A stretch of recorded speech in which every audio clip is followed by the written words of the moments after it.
Video देखते हुए break आए, मजा नहीं आता। अभी डाउनलोड करें तक ऐप। नमस्कार, आप देख रहे हैं आज तक और आपके साथ मैं हूं शशि तुषार शर्मा। और अब हम बात करेंगे प्रधानमंत्री मोदी के मन की बात की। आपको बता दें कि थोड़ी ही देर में पीएम मोदी रेडियो पर मन की बात करेंगे। आज देश में लॉकडाउन 4 का आखिरी दिन है। कल से लॉकडाउन से अनलॉक की ओर देश बढ़ने लगेगा। अनलॉक 1 कल से शुरू हो रहा है। संभव है आज प्रधानमंत्री अनलॉक का मॉडल पेश करें।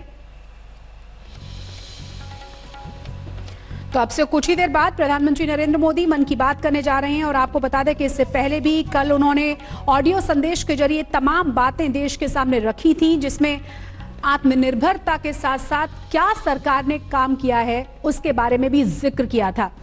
कल आपको बता दें कि दूसरे कार्यकाल का 1 साल पूरा हुआ था सरकार को, और उम्मीद ये की जा रही है कि आज भी इस बात का जिक्र पीएम मोदी मन की बात में कर सकते हैं कि सरकार की दूसरे कार्यकाल के 1 साल पूरा होने पर क्या क्या उपलब्धियां रही हैं।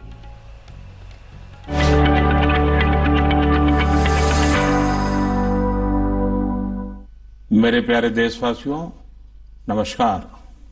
कोरोना के प्रभाव से हमारी मन की बात भी अछूती नहीं रही है। जब मैंने पिछली बार आपसे मन की बात की थी, तब पैसेंजर ट्रेनें बंद थी, बसें बंद थी, हवाई सेवा बंद थी। इस बार बहुत कुछ खुल चुका है। श्रमिक स्पेशल ट्रेनें चल रही हैं, अन्य स्पेशल ट्रेनें भी शुरू हो गई हैं। तमाम सावधानियों के साथ हवाई जहाज उड़ने लगे हैं।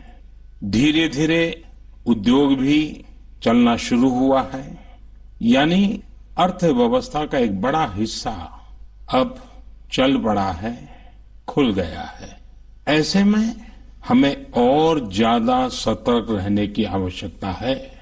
2 गज की दूरी का नियम हो, मुंह पर मास्क लगाने की बात हो सके तो वहां तक घर में रहना हो, ये सारी बातों का पालन, उसमें जरा भी ढिलाई नहीं बरतनी चाहिए।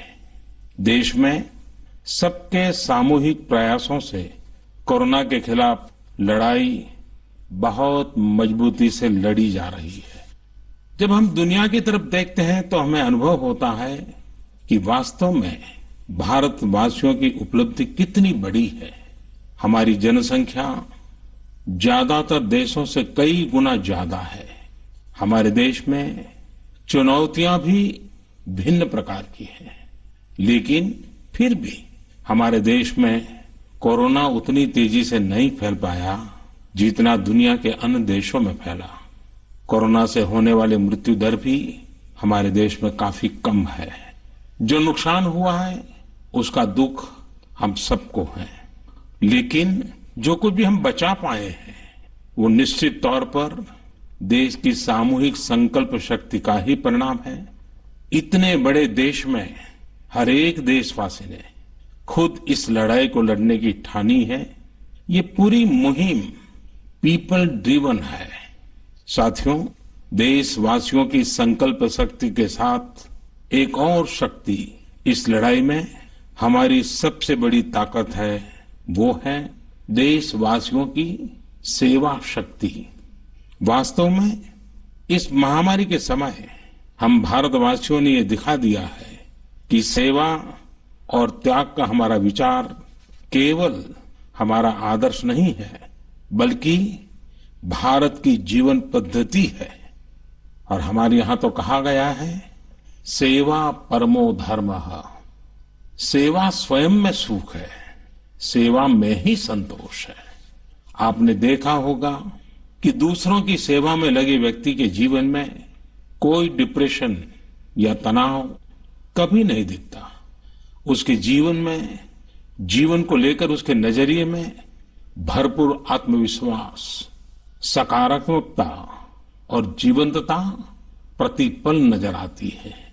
साथियों, हमारे डॉक्टर्स, नर्सिंग स्टाफ, सफाई कर्मी, पुलिसकर्मी, मीडिया के साथी, ये सब जो सेवा कर रहे हैं उसकी चर्चा मैंने कई बार की है।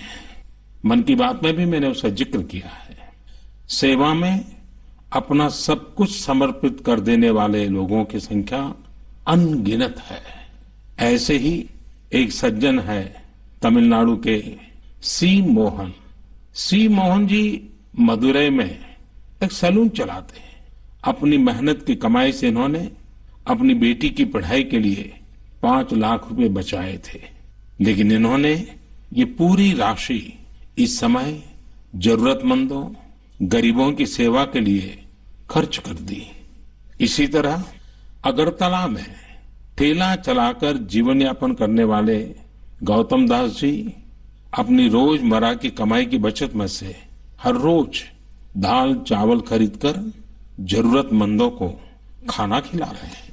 पंजाब के पठानकोट से भी एक ऐसा ही उदाहरण मुझे पता चला। यहाँ दिव्यांग भाई राजू ने दूसरों की मदद से जोड़ी गई छोटी सी पूंजी से 3000 से अधिक मास्क बनवाकर लोगों में बांटे।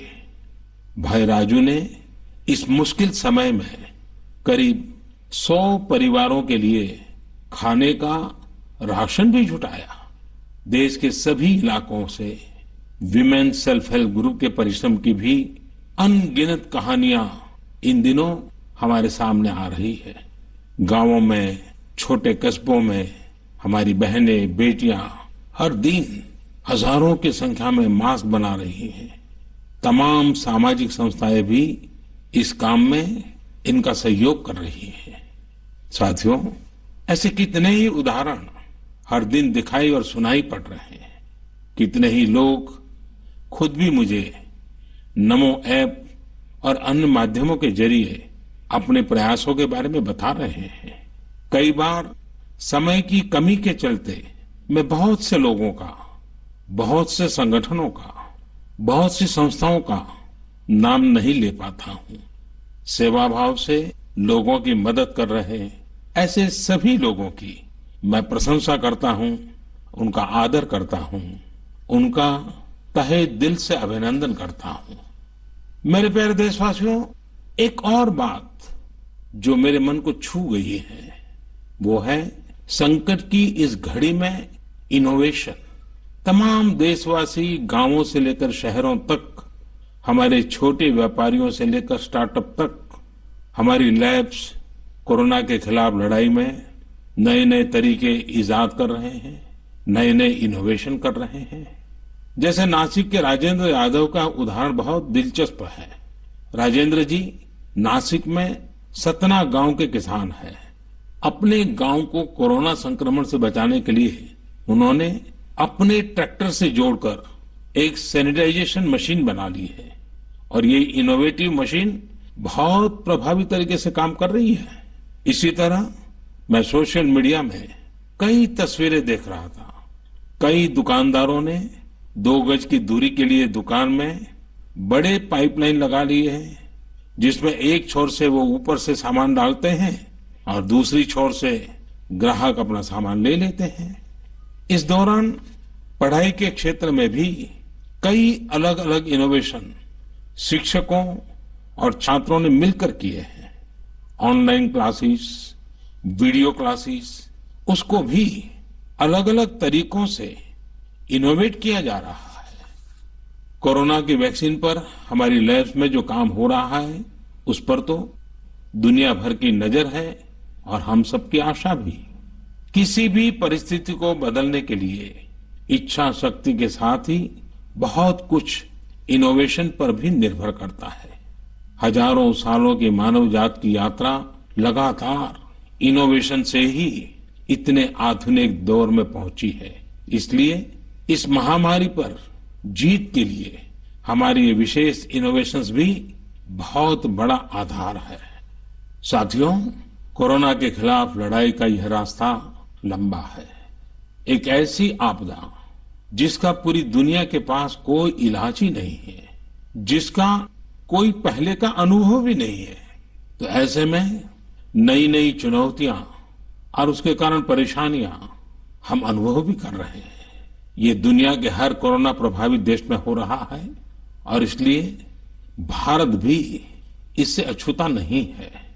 हमारे देश में भी कोई वर्ग ऐसा नहीं है जो कठिनाई में ना हो, परेशानी में ना हो। और इस संकट की सबसे बड़ी चोट अगर किसी पर पड़ी है तो हमारे गरीब, मजदूर, श्रमिक वर्ग पर पड़ी है। उनकी तकलीफ, उनका दर्द, उनकी पीड़ा शब्दों में नहीं कही जा सकती। हम में से कौन ऐसा होगा जो उनकी और उनके परिवार की तकलीफों को अनुभव न कर रहा हो। हम सब मिलकर इस तकलीफ को, इस पीड़ा को बांटने का प्रयास कर रहे हैं। पूरा देश प्रयास कर रहा है। हमारे रेलवे के साथी दिन रात लगे हुए हैं। केंद्र हो, राज्य हो, स्थानीय स्वराज की संस्थाएं हो, हर कोई दिन रात मेहनत कर रहे हैं। जिस प्रकार रेलवे के कर्मचारी आज जुटे हुए हैं, वे भी एक प्रकार से अग्रिम पंक्ति में खड़े कोरोना वॉरियर्स ही है। लाखों श्रमिकों को ट्रेनों से और बसों से सुरक्षित ले जाना, उनके खाने पीने की चिंता करना, हर जिले में क्वारंटाइन केंद्रों की व्यवस्था करना, सभी की टेस्टिंग, चेकअप, उपचार की व्यवस्था करना, ये सब काम लगातार चल रहे हैं और बहुत बड़ी मात्रा में चल रहे हैं। लेकिन साथियों, जो दृश्य आज हम देख रहे हैं, इससे देश को अतीत में जो कुछ हुआ उसके अवलोकन और भविष्य के लिए सीखने का अवसर भी मिला है। आज हमारे श्रमिकों की पीड़ा में हम देश के पूर्वी हिस्से की पीड़ा को देख सकते हैं। जिस पूर्वी हिस्से में देश का ग्रोथ इंजन बनने की क्षमता है, जिसके श्रमिकों के बाहुबल में देश को नई ऊंचाई पर ले जाने का सामर्थ्य है, उस पूर्वी हिस्से का विकास बहुत आवश्यक है। पूर्वी भारत के विकास से ही देश का संतुलित आर्थिक विकास संभव है। देश ने जब मुझे सेवा का अवसर दिया, तभी से हमने पूर्वी भारत के विकास को प्राथमिकता दी है। मुझे संतोष है कि बीते वर्षों में इस दिशा में बहुत कुछ हुआ है और अब प्रवासी मजदूरों को देखते हुए बहुत कुछ नए कदम उठाना भी आवश्यक हो गया है और हम लगातार उस दिशा में आगे बढ़ रहे हैं। जैसे कहीं श्रमिकों की स्किल मैपिंग का काम हो रहा है, कहीं स्टार्टअप्स इस काम में जुटे हैं, कहीं माइग्रेशन कमीशन बनाने की बात हो रही है। इसके अलावा केंद्र सरकार ने अभी जो फैसले लिए हैं, उससे भी गांवों में रोजगार, स्वरोजगार, लघु उद्योगों से जुड़ी विशाल संभावनाएं खुली हैं। ये फैसले इन स्थितियों के समाधान के लिए हैं, आत्मनिर्भर भारत के लिए हैं। अगर हमारे गांव आत्मनिर्भर होते, हमारे कस्बे, हमारे जिले, हमारे राज्य आत्मनिर्भर होते, तो अनेक समस्याओं ने वो रूप नहीं लिया होता जिस रूप में वो आज हमारे सामने खड़ी है। लेकिन अंधेरे से रोशनी की ओर बढ़ना मानव स्वभाव है। तमाम चुनौतियों के बीच मुझे खुशी है कि आत्मनिर्भर भारत पर आज देश में व्यापक मंथन शुरू हुआ है। लोगों ने अब इसे अपना अभियान बनाना शुरू किया है। इस मिशन का नेतृत्व देशवासी अपने हाथ में ले रहे हैं। बहुत से लोगों ने तो ये भी बताया है कि उन्होंने जो जो सामान उनके इलाके में बनाए जाते हैं, उनकी पूरी लिस्ट बना ली है। ये लोग अब इन लोकल प्रोडक्ट्स को ही खरीद रहे हैं और वोकल फॉर लोकल को प्रमोट भी कर रहे हैं। मेक इन इंडिया को बढ़ावा मिले, इसके लिए सब कोई अपना अपना संकल्प जता रहा है। बिहार के हमारे एक साथी श्रीमान हिमांशु ने मुझे नमो ऐप पर लिखा है कि वो एक ऐसा दिन देखना चाहते हैं जब भारत विदेश से आने वाले आयात को कम से कम कर दे, चाहे पेट्रोल, डीजल, ईंधन का आयात हो, इलेक्ट्रॉनिक आइटम्स का आयात हो, यूरिया का आयात हो या फिर खाद्य तेल का आयात हो। मैं उनकी भावनाओं को समझता हूं। हमारे देश में कितनी ही ऐसी चीजें बाहर से आती हैं जिन पर हमारे ईमानदार टैक्स पेयर्स का पैसा खर्च होता है, जिनका विकल्प हम आसानी से भारत में तैयार कर सकते हैं।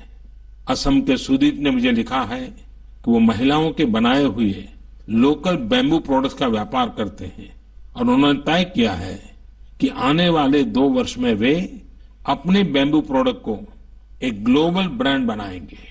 मुझे पूरा भरोसा है आत्मनिर्भर भारत अभियान इस दशक में देश को नई ऊंचाई पर ले जाएगा। मेरे प्यारे देशवासियों, कोरोना संकट के इस दौर में मेरी विश्व के अनेक नेताओं से बातचीत हुई है, लेकिन मैं एक सीक्रेट जरूर आज बताना चाहूंगा। विश्व के अनेक नेताओं की जब बातचीत होती है तो मैंने देखा इन दिनों उनकी बहुत ज्यादा दिलचस्पी योग और आयुर्वेद के संबंध में होती है। कुछ नेताओं ने मुझसे पूछा कि कोरोना के इस काल में ये योग और आयुर्वेद कैसे मदद कर सकते हैं। साथियों, अंतर्राष्ट्रीय योग दिवस जल्द ही आने वाला है। योग जैसे जैसे लोगों के जीवन से जुड़ रहा है, लोगों में अपने स्वास्थ्य को लेकर जागरूकता भी लगातार बढ़ रही है। अभी कोरोना संकट के दौरान भी ये देखा जा रहा है कि हॉलीवुड से हरिद्वार तक घर में रहते हुए लोग योग पर बहुत गंभीरता से ध्यान दे रहे हैं। हर जगह लोगों ने योग और उसके साथ साथ आयुर्वेद के बारे में और ज्यादा जानना चाहा है, उसे अपनाना चाहा है। कितने ही लोग जिन्होंने कभी योग नहीं किया, वे भी या तो ऑनलाइन योग क्लास से जुड़ गए हैं या फिर ऑनलाइन वीडियो के माध्यम से भी योग सीख रहे हैं। सही में योग कम्युनिटी, इम्यूनिटी और यूनिटी सबके लिए अच्छा है। साथियों, कोरोना संकट के इस समय में योग आज इसलिए भी ज्यादा अहम है क्योंकि ये वायरस हमारे रेस्पिरेटरी सिस्टम को सबसे अधिक प्रभावित करता है।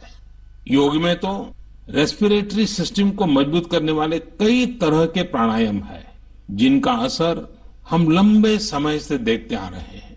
ये टाइम टेस्टेड टेक्निक्स है, जिसका अपना अलग महत्व है।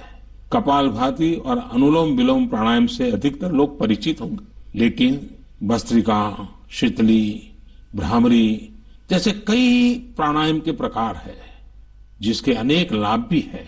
वैसे आपके जीवन में योग को बढ़ाने के लिए आयुष मंत्रालय ने भी इस बार एक अनोखा प्रयोग किया है।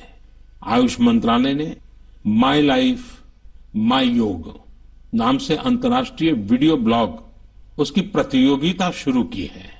भारत ही नहीं, पूरी दुनिया के लोग इस प्रतियोगिता में हिस्सा ले सकते हैं। इसमें हिस्सा लेने के लिए आपको अपना 3 मिनट का एक वीडियो बना करके अपलोड करना होगा। इस वीडियो में आप जो योग या आसन करते हुए वो करते हुए दिखाना है और योग से आपके जीवन में जो बदलाव आया है उसके बारे में भी बताना है। मेरा आपसे अनुरोध है, आप सभी इस प्रतियोगिता में अवश्य भाग लें और इस नए तरीके से अंतर्राष्ट्रीय योग दिवस में आप हिस्सेदार बनिए। साथियों, हमारे देश में करोड़ों करोड़ गरीब दशकों से एक बहुत बड़ी चिंता में रहते आए हैं।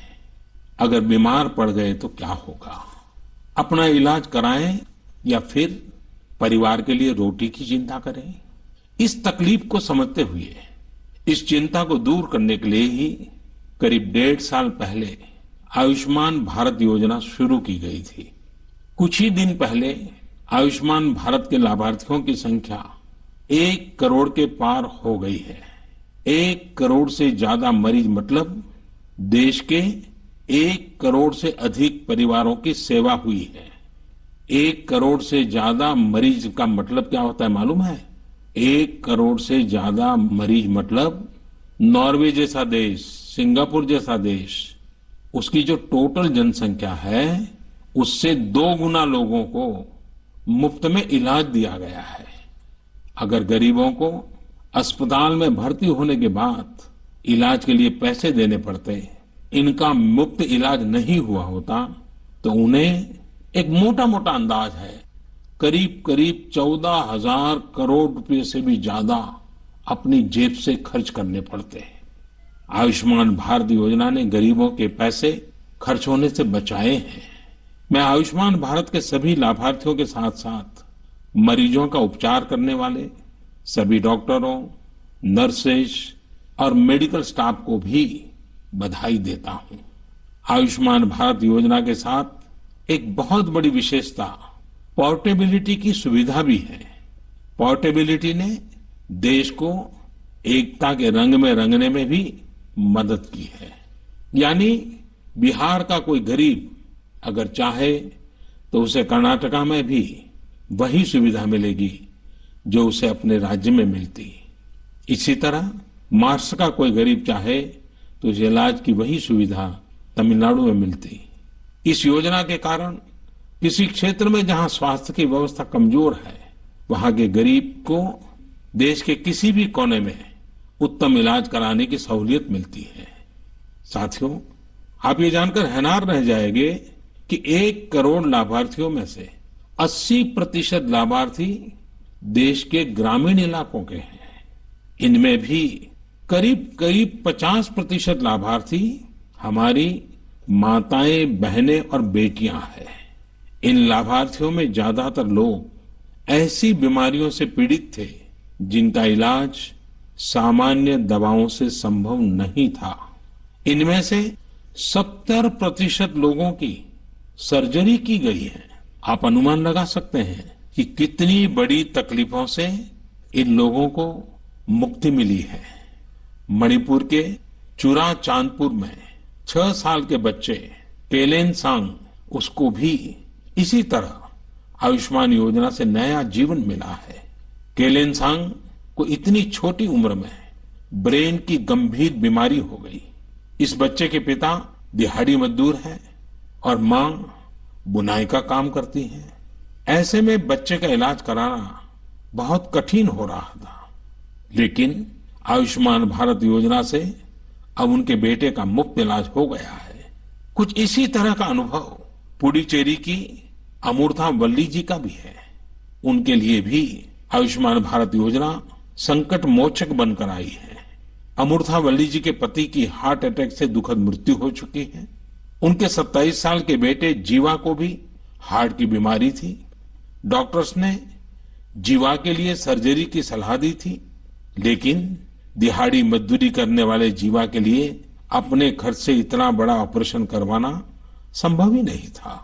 लेकिन अमूर्था वल्ली ने अपने बेटे का आयुष्मान भारत योजना में रजिस्ट्रेशन करवाया और 9 दिनों बाद बेटे जीवा के हार्ट की सर्जरी भी हो गई।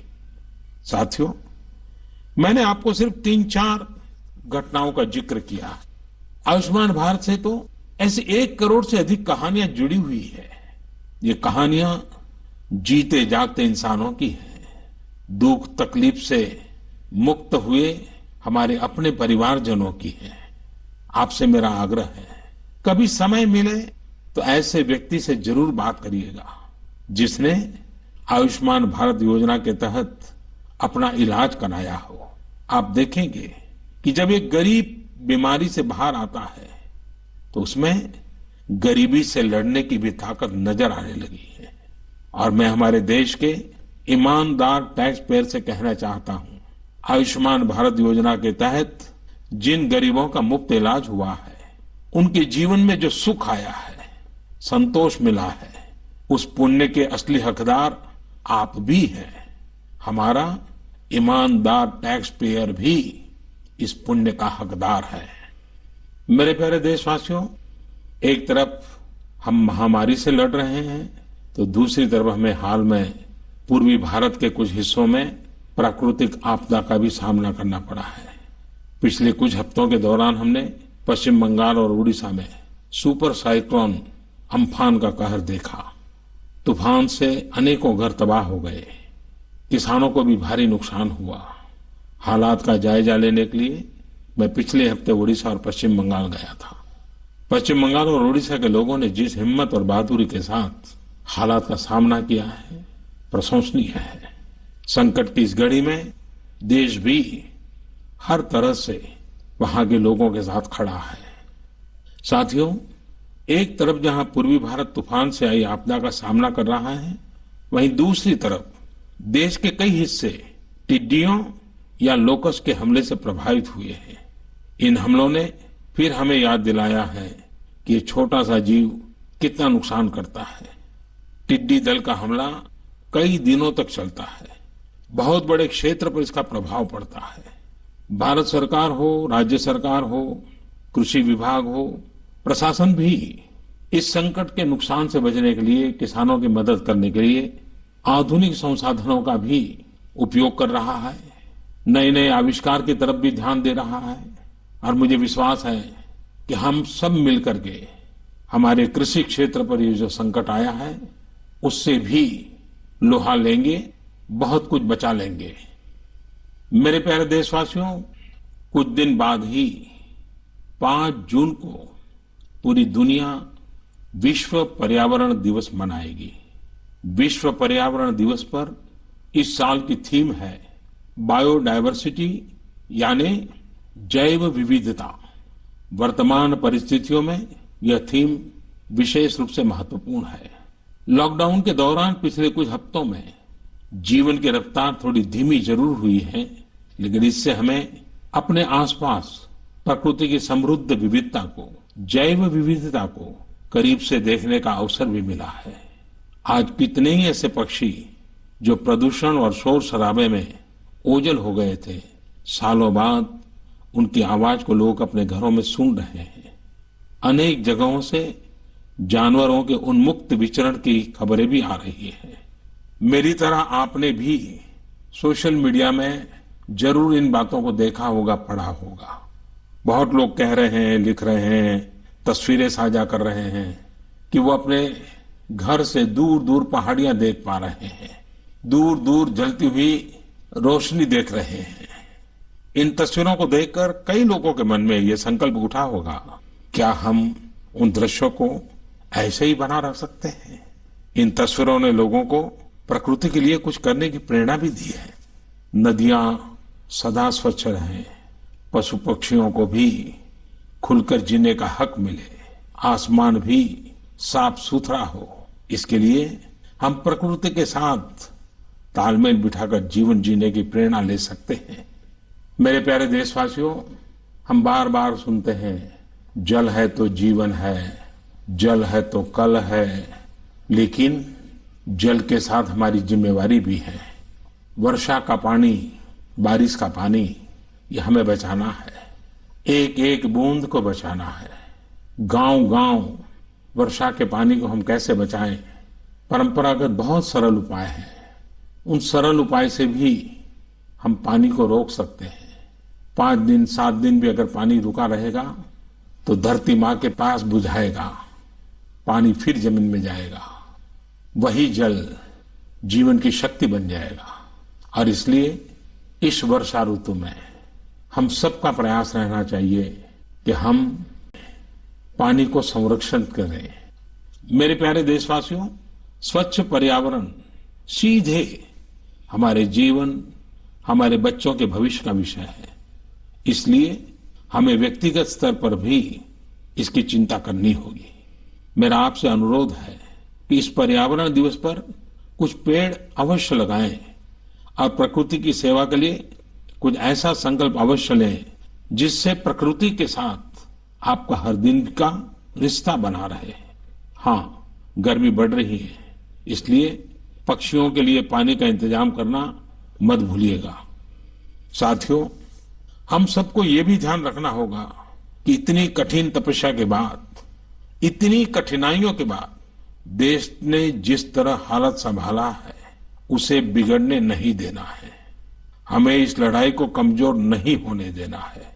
हम लापरवाह हो जाएं, सावधानी छोड़ दें, ये कोई विकल्प नहीं है। कोरोना के खिलाफ लड़ाई अब भी उतनी ही गंभीर है। आपको, आपके परिवार को कोरोना से अभी भी उतना ही गंभीर खतरा हो सकता है। हमें हर इंसान की जिंदगी को बचाना है।